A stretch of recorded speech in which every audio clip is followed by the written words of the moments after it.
안녕하세요. KP행연구소의 김태훈입니다.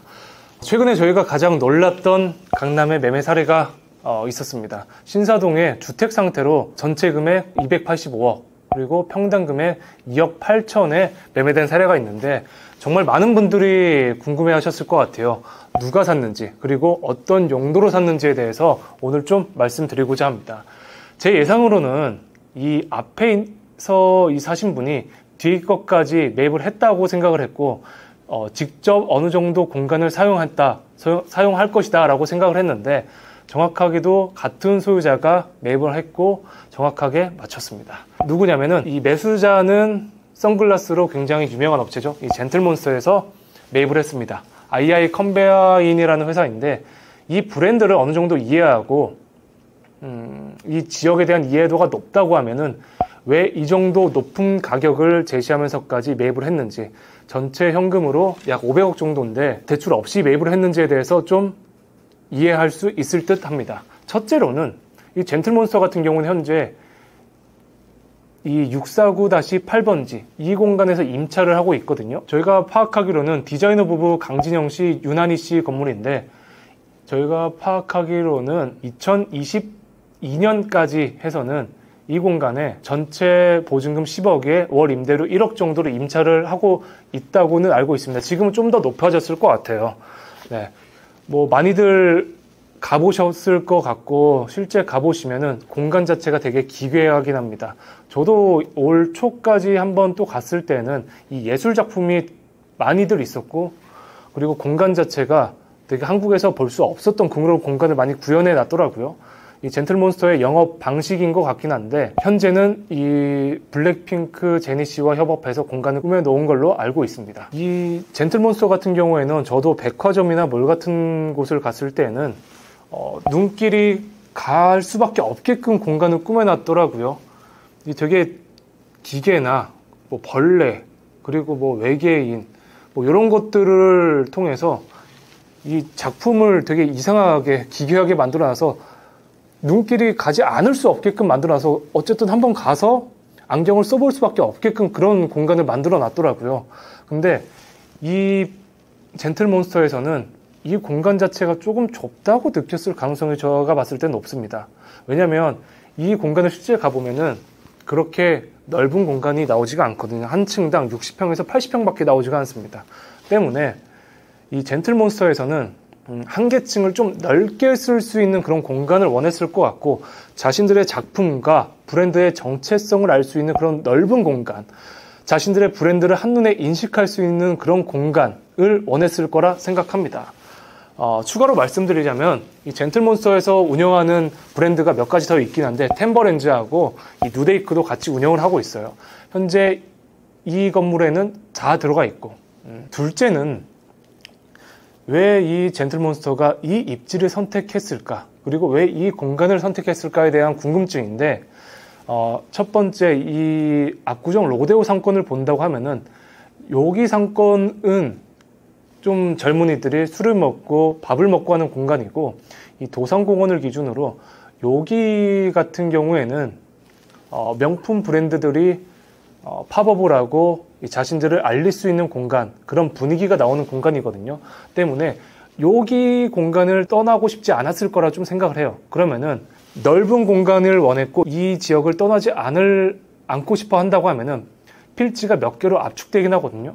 첫 번째는 이 공간일 거고 두 번째는 요 두 필지, 세 번째는 여기, 네 번째는 여기라고 좀 생각을 합니다.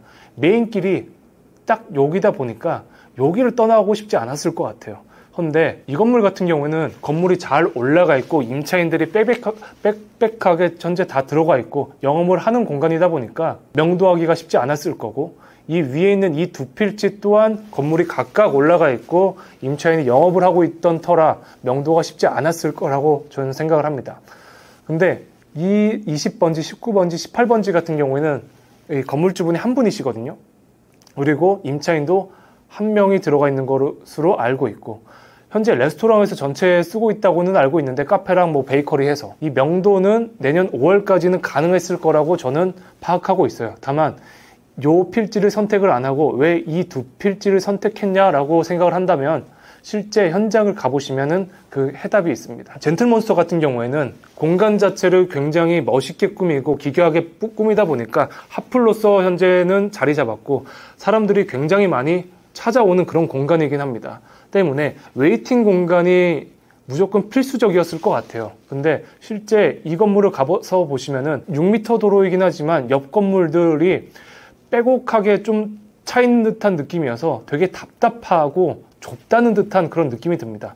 다만 현재 매수한 이 사거리에 이 건물을 보면 옆 건물도 좀 인도로 좀 빠져 있고 앞 건물도 좀 낮다 보니까 이 시야 확보에 있어서도 되게 넓다라는 듯한 느낌이고 이 건폐율도 어쨌든 60%다 보니까 조금씩 뒤로 건물을 신축을 한다라고 가정했을 때는 되게 길 자체가 넓어질 거라고 생각을 해요. 때문에 딱 이 두 필지가 적합하지 않았을까라고 생각을 합니다. 그리고 이 매입한 두 필지가 전체 금액으로는 한 500억이 넘어가고 한 220평 정도 되는데 이 주택 건물의 경우에는 이 직접 주인분이 살고 있다고는 저희가 파악하고 있어서 이 명도가 쉬웠을 거라 생각하고 이 위에 그 스트릿 브랜드인 스투시가 들어가 있는 이 공간 같은 경우에는 임차인과 어느 정도 명도 협의가 됐다고는 저희가 파악을 하고 있어요. 때문에 이 공간이 가장 적합하지 않았을까라고 생각을 합니다. 최종적으로는요. 추후에 개발이 된다고 하면은 일종 일반 주거지역은 건폐율 60에 용적률 150이죠.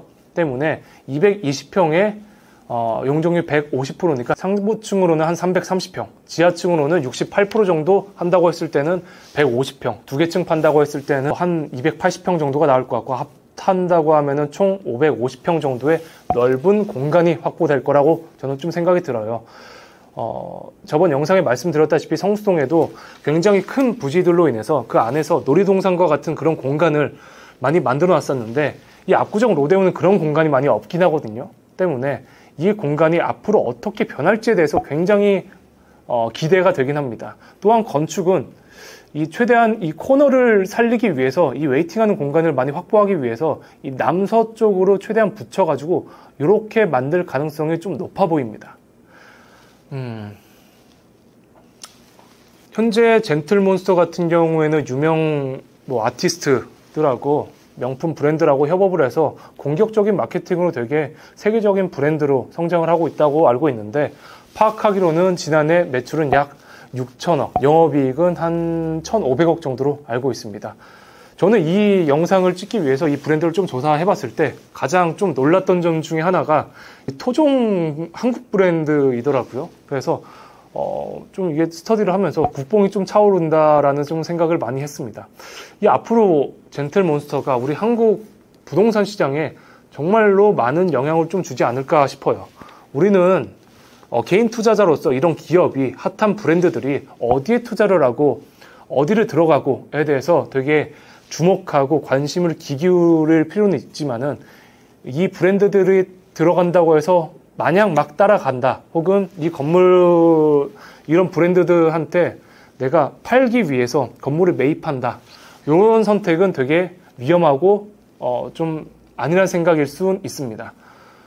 요즘 같은 시기에는 되게 말씀드렸다시피 고민하고 보수적으로 생각을 많이 하셔야 되거든요. 그래서 오늘은 점점 명품 브랜드로 성장하고 있는 이 한국 토종 브랜드 젠틀몬스터의 부동산 투자에 대해서 한번 말씀드려봤고요. 성수동에도 현재 사옥을 짓는 걸로 알고 있는데 어떤 공간이 이 압구정 로데오에 펼쳐질지에 대해서 되게 기대가 많이 됩니다.